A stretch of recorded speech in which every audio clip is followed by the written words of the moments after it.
유대 지도자들이 빌라도에게 예수님을 유대인의 왕이라 자칭하는 내란 수괴라고 고소를 했어요. 빌라도가 예수를 신문한 즉 대답하시기를, 그렇다, 나는 유대인의 왕이다. 그러나 내 나라는 이 세상에 속한 것이 아니다. 나는 진리에 대해 증언하러 왔고 무릇 진리에 속한 자는 내 음성을 듣는다 라고 하셨습니다. 이에 빌라도는 그가 가이사의 지위를 찬탈하려는 세상 왕이 아님을 확신했습니다. 그러나 그는 정의보다 자신의 안위를 걱정하여 결국 그를 십자가에 내주고 말았습니다. 그리고 대제사장 가야바는 공회에서 한 사람이 백성을 위해 죽는 것이 유익하다 하며 예수님을 죽음으로 몰아넣었습니다.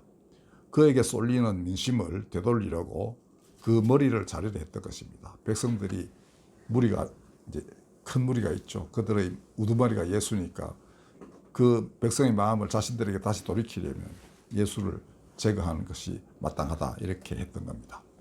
세상 나라가 이렇습니다. 권력을 잡으려는 자는 우두머리를 쳐요.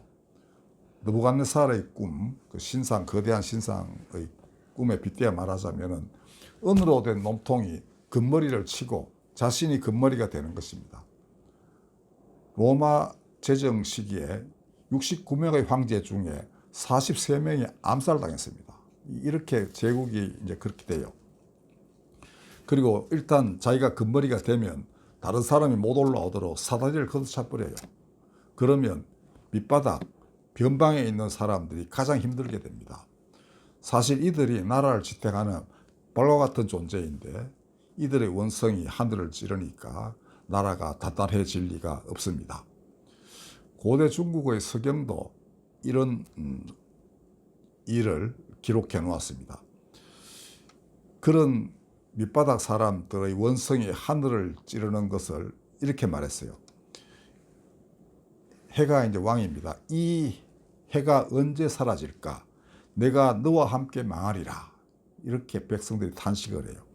왕은 민초들의 손이 닿지 않는 해와 같은 존재입니다. 그렇지만 이들은 내가 저 왕과 함께 죽어서 왕이 사라지게 된다면 내가 그것을 바란다라는 겁니다. 왕과 함께 죽어서 왕이 없어지기를 바라는 이 정도의 그 원성, 탄식, 이런 것이 고대 중국에도 널리 퍼져 있었던 것입니다. 어느 때나 마찬가지입니다. 로마 때도 그렇고요. 예수 말씀하신 이 세상에 속하지 아니한 하나님 나라, 빌라도에게 말씀하신 그 나라는 바로 이런 사람들에게 빛과 생명을 줌으로써 세상을 근본적으로 변혁하려고 합니다. 어둠에 앉은 자에게 빛이 비쳤다. 이 이사야서의 예언이 이루어졌다고 마태는 증언하고 있습니다. 그의 나라는 어떠한가? 그는 자신을 지키기 위해서 칼로 대제사장의 종의 귀를 자른 베드로에게 말씀하시기를, 칼을 칼집에 넣어라. 칼을 가지는 자는 칼로 망한다. 이렇게 하시고서 오히려 떨어진 귀를 잡아가지고 그 종 이름이 말코예요. 말코. 그 귀에 다시 붙여주셨습니다. 그리고 죽음을 순순히 받아들이셨습니다. 그렇게 해야만 아버지의 뜻이 이루어진다고 믿으셨기 때문입니다. 그리고 하나님은 그를 무덤에서 일으키셔서 그의 나라를 반석 위에 세우셨습니다. 그러므로 예수님이 만드시려는, 그리고 그가 이 땅에 임하시기를 그토록 고대했던 하나님의 나라는 칼의 나라가 아닙니다. 총칼로 만들어지는 나라가 아니라 하나님의 자비와 의를 기초로 하고 있습니다. 그는 나사렛에서의 첫 설교에서 눈먼 자를 보게 하고 눌린 자를 자유롭게 하기 위하여 왔다라는 이사야서를 인용하시면서 이 말씀이 오늘 너희 귀에 응하였다, 이렇게 선포하셨습니다. 그는 진리의 말씀과 하나님의 손길로 이렇게 하셨습니다. 그는 섬김을 받으려 함이 아니라 섬기려고 오셨다고 말씀하셨습니다. 마음 가난한 자, 애통하는 자, 온유한 자, 의에 줄이고 목마른 자가 하나님 나라의 주인이라고 선포하셨습니다. 이 말씀들은 천지가 없어질지언정 없어지지 아니할 말씀입니다. 지금 우리는 이 세상이 불의에 가득 차서 많은 사람들의 사랑이 식어지고 있는 것을 보고 있습니다. 예수님이 마지막 때에 그런 일이 벌어질 것이다, 이렇게 말씀하신 겁니다. 그러나 진리로 로마의 발을 깨트린 그 로마의 가장 밑바닥에 있는 사람들에게 복음이 먼저 전파됐습니다. 그러니까 보면 그 노예들에게 전파돼서 노예들이 자기들 표시를 이렇게 물고기 모양으로 이렇게 만들어가지고 서로 의사소통하고 그랬는데, 나중에 이들로 인해서 주인이 개종하는 경우가 있었고, 그 다음에 많은 세월이 흐른 뒤에는 로마의 귀족들이 자기 사위나 며느리를 기독교인들로 이렇게 기독교인을 그들 그 사위와 이제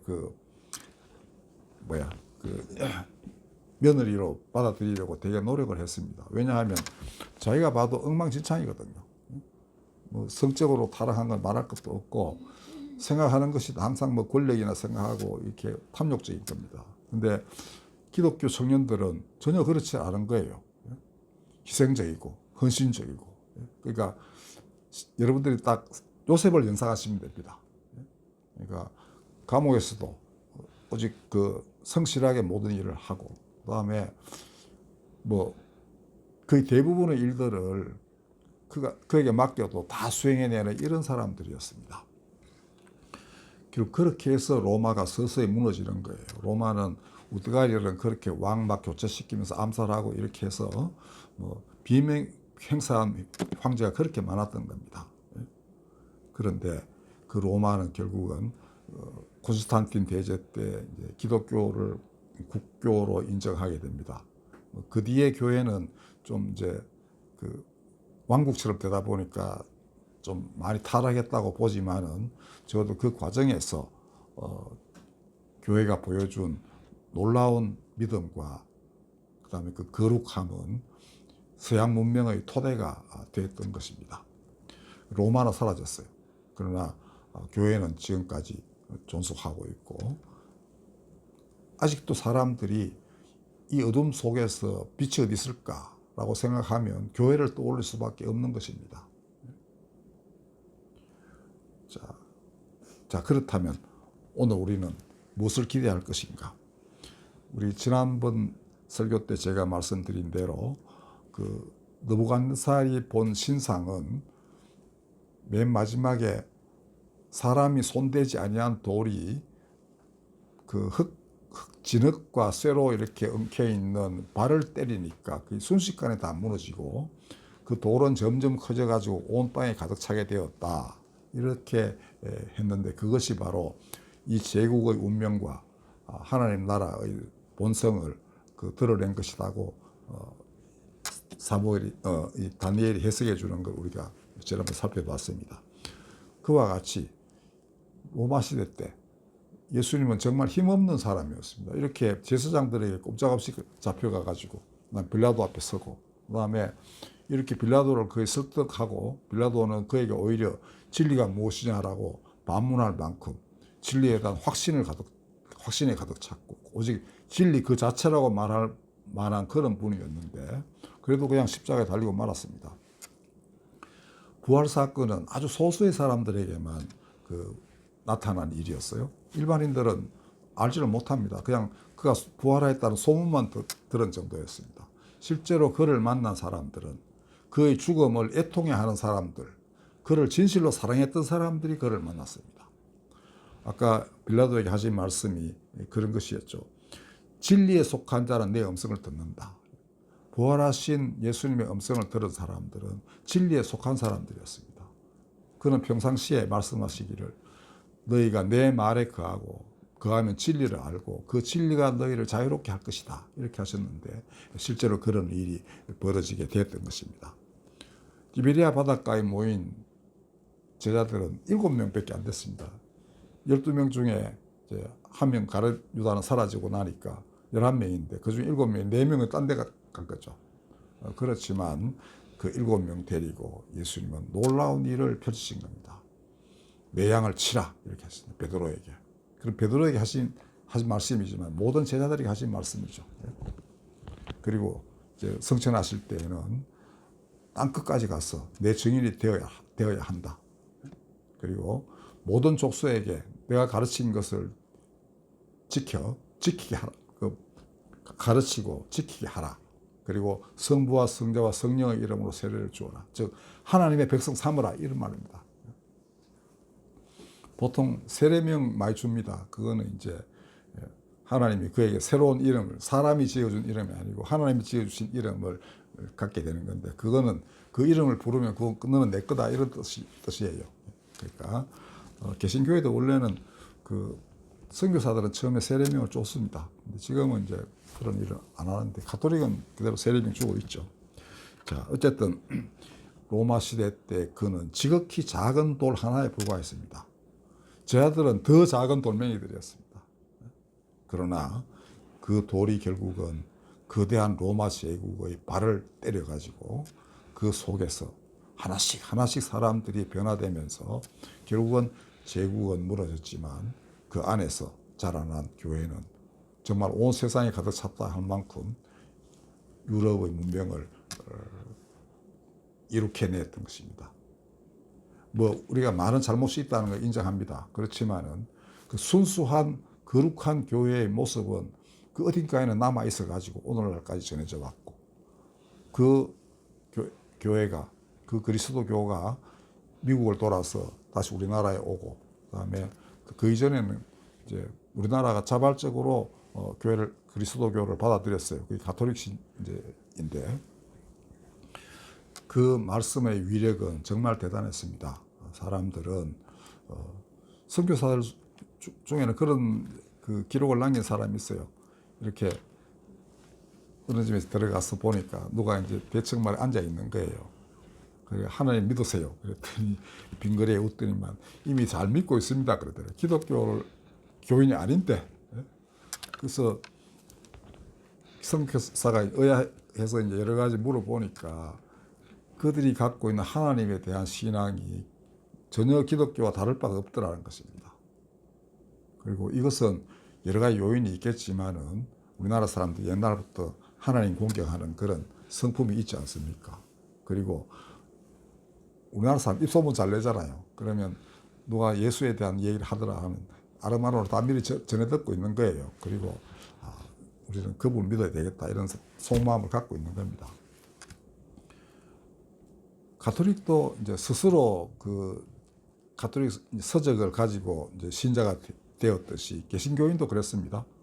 그 중국에서 성경을, 중국 성경 같은 걸 갖고 들어오고 또 한글 성경을 번역을 해야 쪽복음처럼 마가복음 번역하고 뭐 이렇게 했는데, 이제 그걸 가지고서 자생적으로 교회를 만들어냈어요. 선교사 도움 없이. 최초의 교회가 황해도에 있는 소래교회라는 데예요. 그런데 나중에 선교사들이 와서 보니까 다 돼 있는 거예요. 교인 다 돼 있더래요. 그래서 보고서를 쓰기를 나는 세례 준 것밖에 없다. 이렇게 말했습니다. 그와 같이 천주교 전래 초기에는 왕실의 여인들에게 굉장히 많이 전파가 돼가지고 정말 왕실이 이러다가는 우리나라가 뒤집어지겠다 해가지고 그 아주 엄청난 박해를 가하기 시작했습니다. 자, 오늘날은 비록 교회가 이렇게 사람들 지탄을 받기도 하고 또 사람들의 사랑이 식어지니까 뭐 교회 가르치는 사랑 그 뭐 내한테 무슨 쓸모가 있겠냐 하는 이런 사람이 참 많습니다. 먹고 살기도 힘들고 애들 기르기도 힘든데 내가 뭘 어떻게 하겠냐 이러는데, 그러나 그런 세상은 오래 가지 못합니다. 원래 이 세상은 모든 존재하는 것들이 서로 사랑으로 엮여져 있는 거예요. 근데 그게 사람이 자기 생각만 하고 자기만 추구하다 보면 그 관계가 다 깨져 버리는 것입니다. 제가 가끔 말씀드린 적이 있죠. 우리가 칼 세이겐이라는 그 천문학자가 말했습니다. 우리가 생각 없이 사과파이 하나를 만들려 해도 우주가 먼저 있어야 된다는 거예요. 바꾸고 말하면 오늘 우리 점심 먹을 터인데 여러분들 우리 점심 먹으려면 몇 사람이 관여해야 될 것 같아요. 자, 반찬의 종류, 뭐 밥, 이거 우리 손에 들어오려면 엄청난 사람이 필요하죠. 누가 그걸 만들어 지어야 됩니다. 그리고 뭐 가게도 있어야 되잖아요. 그죠? 자, 그 다음에 냄비도 있어야 되죠. 밥솥도 있어야 됩니다. 누가 다 만들어 줘야 돼요. 이런 것들이 정말, 그리고 그 모든 것은 어디서 납니까? 지구가 있어야 될 거 아닙니까? 그럼 지구는 다른 천체 없이 독자적으로 존재할 수 없습니다. 결국은 우주가 먼저 있어야 된다는 겁니다. 그러면 우주는 어디서 왔겠어요? 그 모든 것을 주관하시는 천지를 지으신 하나님이 계셔야 되는 거 아니겠습니까? 그러면 그 모든 관계를 제대로 파악하고 이제 그 본질이 뭔지를 보면은 서로 의존해 있는 겁니다. 사랑으로 엮여져 있는 게 이 우주라는 것입니다. 언뜻 보면 약육강식처럼 보이고 먹이사슬도 있고 하지만은 사실은 그것이 한 죽음이 다른 생의 그 토대가 되고, 그렇게 해서 엮여져서 이 우주가 생동하게 돼 있고 우리가 삶을 영위하는 것입니다. 그리고 지혜자가 말했듯이 하나님은 그 가운데서 우리 인간에게 영혼을 사모하는 마음을 주셨다, 이렇게 하였습니다. 그렇게 해서 한 존재 한 존재는 유한해요. 나고 죽고 이렇게 하지만은 그 안에서 이 모든 것들이 하나님의 영원한 생명 속에서 끊임없이 존재해 가고 있는 겁니다. 그러면 그 관계를 파악하고 내가 그 속의 일원이구나 라고 하는 것을 자각할 때 그 자신이 바로 영원한 존재의 그 한 부분으로서 참여하게 되는 것입니다. 그 가장 중요한 것은 사랑입니다. 모든 존재를 사랑으로 대하는 것. 그래서 예수님이 말씀하시기를 하나의 계명, 새 계명을 주노라. 내가 너희를 사랑한 것 같이 너희도 서로 사랑하라 라고 했습니다. 그래야만 우주가 버티는 거예요. 그리고 우리 자신이 정말 인간으로서 살아갈 수 있는 겁니다. 아무리 지금 불의가 성하고 사람의 사랑이 식어진다 할지라도 이 진리는 변함이 없고 결국 예수께서는 그렇게 인간을 이끌어가고 그 나라를 완성하실 것입니다. 로마의 발을 깨뜨린 작은 돌이 결국은 온 세상을 가득 채우고 만다는 것입니다. 새 계명을 지키고 우리가 기도하고 그다음에 우리 작은 손 내밀어서 이웃을 보듬으면 반드시 그런 날은 오게 되는 것입니다. 하나님 나라는 총칼의 나라가 아닙니다. 이런 어둠 속에 앉은 자들에게 빛을 비추어주고 죽어가는 생명에게, 그런 존재들에게 생명을 부여하는 것이 바로 교회이고 하나님의 백성들입니다. 이제 뭐 이만하면 다 말씀드릴 거 다 말씀드렸어요. 이제 지금부터는 예수님 이전의 사람들은 어떻게 살았을까? 그 중에 대표적인 다윗 한 사람만 살펴보겠습니다. 아까 제국들은 전부 다 금머리 자르고 지가 금머리 되고 또 밑에는 밟아버리고 뭐 이런 게 이제 나라라고 했는데요. 적어도 하나님의 기름 부음 받은 다윗의 나라는 그렇지는 않았습니다. 그러니까 세 속에 살면서 그냥 이 왕국을 이루어야 되는 땅에서 이제 세상 왕국을 이루어지는 사람들 중에 대표적인 다윗을 예를 보면은 하나님 말씀대로 나라를 이룩하는 게 불가능하지 않다라는 것을 아시게 됩니다. 기록은 사무엘상 24장 26장에 있는데 제가 요약해서 한번 말씀드려 보겠습니다. 이 다윗이 골리앗을 이제 쳐서 죽이죠. 돌팔매로. 근데 사람들이 환호해가지고 그러니까 사울은 천천만만 그러니까 사울이 다윗보다 한 10분의 1밖에 안 된다는 식으로 사람들이 막 그 노래를 했습니다. 그러니까 저놈을 죽여버려야 되겠다는 생각을 하게 돼요. 자기가 머리 심란할 때 음악으로 이렇게 위로도 해주고 그다음에 위기에서 골리앗의 위협에서부터 나라를 구했음에도 불구하고 이제 사람이 이제 시기심도 있고 그다음에 자기 지위가 저놈 때문에 위태롭겠다는 생각도 하고 이래서 죽이려 했는데 기회가 여러 번 있었습니다만은 다윗은 그러니까 사울은 계속 노렸어요. 다윗이 숨어버리면 거기 찾아가서 그것도 군사를 한 3,000명쯤 데려가가지고 뭐 합니다. 그런데 첫 번째 사건은 이거예요. 다윗이 이제 숨어버렸는데 사울이 그 숨어 있다는 장소 근방에 와가지고 이제 어떤 굴에 들어가서 이제 용변을 보게 돼요. 근데 그 굴에 마침 다윗이 숨어 있었습니다. 근데 옆에 있는 사람들이 말하기를, 하나님께서 당신에게 말하기를 내가 원수를 내 손에 넘기리니 내 생각에 좋은 대로 그에게 행하라, 이렇게 하셨습니다. 오늘이 그날입니다. 이렇게 이제 옆에 사람이 다윗에게 이제 그 이야기를 해요. 근데 다윗은 능히 죽일 수도 있었음에도 불구하고 그냥 그 사울의 겉옷자락만 살짝이 베어서 나옵니다. 근데 그것마저도 마음에 찔려가지고 내가 여호와의 기름 부음 받은 사람을 이렇게 내치는 것이 합당한가, 이렇게 이제 후회를 해요. 그리고는 다른 사람들에게 절대로 사울을 건드리지 못하도록 이렇게 합니다. 그 다음에는 이제 사울을 어떻게 깨우칠까 생각을 했는지, 사울이 이제 굴에서 나와가지고 저 가니까 다윗이 불러요. 그랬더니 돌아봤을 거 아닙니까? 그러니까 다윗이 땅에 엎드려 절을 하였다라고 되어 있습니다. 그리고는 말하기를, 다윗이 왕을 헤아려 한다고 하는 사람들의 말을 왕은 어찌 그 말을 듣습니까? 나는 그럴 생각이 전혀 없습니다. 이렇게 해서 해요. 그리고 이제 옷자락을 보여줍니다. 내가 당신을 능히 죽일 수 있었지만 그렇지 않습니다. 그리고 여호와께서 왕과 나 사이를 판단하시기를 바랍니다. 이렇게 했습니다. 그랬더니 사울이 다윗을 두고 말하기를 내 아들 다윗아, 이렇게 해요. 그리고는 나는 너를 학대하였지만 너는 나를 선대하니 너는 나보다 의롭도다, 이렇게 합니다. 자, 이게 이제 첫 번째 사건입니다. 두 번째 26장에 나오는 거는 이 사울이 아까 같은 그런 놀라운 일이 있었음에도 불구하고 또 이제 변덕이 죽을 듯해서 또 죽이려고 했어요. 그래서 다윗이 있는 곳을 가가지고 이제 진을 치고 그 다음에 거기서 이제 누워 자요.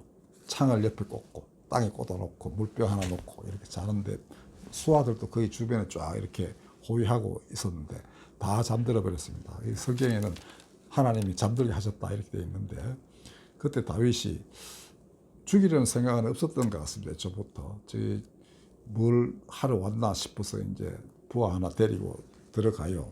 그러고 보니까 그 모양이 되어 있습니다. 그때도 그 같이 간 부하가 말하기를, 이런 호기회가 어디 있습니까? 내가 그냥 저 창 한 번 해가지고 한 번만 찌르면 됩니다. 두 번 찌를 것도 없습니다. 그러면 바로 꼬치가 될 것입니다. 그러니까 하소서 이렇게 이제 했는데, 그때도 다윗은 그렇게 하지 말라 하고는 그 창하고 물병을 갖고 이제 나옵니다. 그때도 다른 이제 주변 이제 그 호위병들도 아무것도 몰라요. 근데 그런 뒤에 다시 이제 멀리 떨어져 가지고 또 불러요. 그리고는 이제 그 일종의 호위무사, 여기 요새로 치면 경호실장 이름을 부르면서 니놈 이제 죽을 죄를 지었다. 내가 가서 너 왕 창하고 물병 가져오는데 너 꼼짝도 못했잖아. 알아보지도 못했잖아. 이렇게 합니다. 하여튼 그래서 이제 사울이 결국 알게 되고 또 비슷한 일이 벌어집니다. 나는 당신을 죽일 생각이 전혀 없습니다. 했더니 그때도 사울이 말하기를 내가 범죄하였도다. 내 아들 다윗아 돌아오라. 내가 오늘 내 생명을 귀하게 여겼은즉 내가 다시는 너를 헤아려 하지 아니할 것이다. 내가 어리석은 일을 하였으니 대단히 잘못되었다. 이렇게 고백을 해요. 자, 이게 이제 정말 다윗은 싸움 잘하는 사람입니다. 골리앗을 이길 정도 그런 사람이에요. 그리고 수하들도 대단히 전쟁을 잘하는 그런 사람이었습니다. 그러나 그는 결코 자기 위에 있는 금머리인 사울을 없애려고 하지 않았습니다. 그리고 그 사울과 아들 요나단, 그 다윗의 절친이죠. 그가 블레셋과의 전쟁에서 패하여 전사했을 때 슬피 울며 애도를 합니다. 금식까지 하면서. 이게 세상에서 세상 나라를 세워야 할, 그러니까 다윗이 세운 나라는 세상 나라예요. 제사장이나 이런 서기장은 따로 있었습니다. 그래서 역사적으로 볼 때 사울은 좀 신비적인 요소도 갖고 있는 정교를 그냥 융합시킨 그런 인물이라면 정교가 완전히 분리된 것은 다윗 때라고 봅니다. 그러니까 다윗은 사실은 이 세상의 왕이었어요. 근데 그가 세상의 왕이면서도 하나님의 기름 부음 받은 사람이었기 때문에 그 하나의 사건, 놀라운 사건이죠. 기름 부음 받았다는 것은. 근데 그걸로 인하여 그는 자신이 누구인지를 명확히 알고, 그 다음에 자신이 세워야 할 나라에 있어서 그 과정이 어떠해야 하는지. 비록 사울이 하나님을 벗어난 그런 존재라 할지라도 그는 스스로 내치려 하지 않았습니다. 나중에 바울이나 베드로도 보면은 심판은 여호와께 맡길, 하나님께 맡기라라고 하는 그런 가르침을 베풀어요. 다 구약 성경에도 나오는 그런 말씀들입니다. 그게 이제 세상 나라에도 적용된다는 거, 이게 대단히 중요하죠. 예수님처럼 이렇게 그 정도까지는 안 되어도 적어도 이 세상에서 나라를 만들면서 하나님의 그 뜻이 이루어지게 하는 데에는 이 다윗에게서 배울 바가 대단히 많은 것입니다. 능히 자기가 당신을 제압할 수 있다는 걸 보여주면서도 결코 그를 자신의 손으로 처단하거나 이러지 않고 오히려 그를 존중해가면서 하나님이 우리 사이에 좋은 관계가 이루어지기를 바란다는 이런 마음으로 그 세상을 대했던 것입니다. 그럴 때 권력자도 마음을 돌이켜서 돌아오는데 본성을 못 버리면 결국은 일찍이 그 권자에서 내려오게 되는 건 어쩔 수 없는 일일까 봅니다. 여러분, 다니엘의 이 예언, 꿈에 대한 해몽 믿으십시오. 작은 돌이 결국은 온 세상을 가득 채웁니다. 천상천하 모든 것이 그리스도 안에 통일될 날이 반드시 와요. 그리고 바울이 에베소서에 말했습니다. 이 세상에 예정이라는 게 있다면은 바로 그 하나님의 일을 위해서 부름받는 게 예정될 뿐이다. 다른 예정 없습니다. 구원되느냐 안 되느냐 하는 예정은 없다는 겁니다. 바울은 명확하게 그렇게 에베소서에 말했습니다. 예정이라는 것은 의무를 부담하는 자예요. 이런 나라를 만들려고 너희 몸까지 다 바치는, 능히 자기 십자가를 지는 바로 그런 사람으로 예정된 거, 그 외에는 없다는 겁니다. 그러니까 그는 이스라엘이 다 구원 얻는다고 감히 말할 수 있는 겁니다. 오늘날 교리는 이 사람은 구원되고 저 사람은 안 되고 뭐 이렇게 주장할 때가 많은데 그렇지 않습니다. 바울의 가장 중요한 가르침은 그거예요. 예정이 있다면, 창세전부터 예정된 게 있다면 이 하나님의 놀라운 경륜을 이 땅에 이루어내는 사람들로 예정된 것이다라는 거예요. 그러니까 마음가짐이 많이 달라야 되겠죠. 그러니까 자기 혼자 뭐 하늘로 올라가는 휴거 된다, 이런 거는 바울이 휴거를 말했지만 전혀 바울의 그 본 마음과는 어긋나는 것입니다. 이 땅에 예수 가르치신 대로 이 땅에 그 뜻이 이루어지고 아버지 나라가 이루어지는 것, 이걸 위해서 기도하고 헌신하는 것, 이것이 제대로 된 예정입니다. 그렇게 예정됐다면 얼마나 기쁜 일이겠습니까? 그건 어마무지한 기쁨입니다. 어떤 면에서 휴거가 있다면 바로 그거예요. 그렇게 예정된 사람들이 자기 천명을 자각하고 내 평생에 오직 이 일을만 행하겠다라고 할 때 밀려 들어오는 성령의 감동, 그 다음에 그 소명이 가져다 주는 변화, 이게 사실은 이 땅의 모든 탐욕을 없애버리고 거기서 탈피하게 하는 원동력입니다. 세상 사람이 아닌 거예요, 이미. 자, 저는 그런 게 바로 휴거라고 해석을 합니다, 여러분들. 그러니까 휴거가 좀 소수의 사람들에게 주어지는 특혜다라고 할 때에도 맞는 거죠. 그런 사람이 많겠습니까? 하나님은 한꺼번에 어떻게 할 수가 없어요. 사람 통해 가지고 이 사람 통해서 저 사람을, 또 더 많은 사람을 이렇게 역사하는 거 아닙니까? 다 그랬었어요. 예수님도 제 아들을 보내가지고 이렇게 하라 저렇게 하라 했고 그 사람들이 나가서 제안을 만들고 또 그 사람들이 또 다음 사람에게 이렇게 된 것 아닙니까? 그렇게 해서 부름받는 것, 이 어떤 면에서는 휴거라고 일컬어서 조금도 손색이 없는 그러한 은총입니다. 여러분도 바로 그런 자리에 서시기를 바랍니다. 기도하겠습니다. 거룩하신 하나님, 그 거룩한 나라 속히 이루소서. 불의가 성하여 사람들의 사랑이 식어지고 있지만 어디 본 마음이 어디 딴 데 가겠습니까? 하나님의 형상은 그대로 남아있어 영혼을 사모하는 마음 한국 석양가 어딘가에 남아있습니다. 그 마음 부추기시고 일깨우셔서 당신의 진정한 새하늘과 새 땅을 열어주시옵소서. 예수님의 이름으로 기도하였습니다. 아멘. 찬송가 582장 부르겠습니다.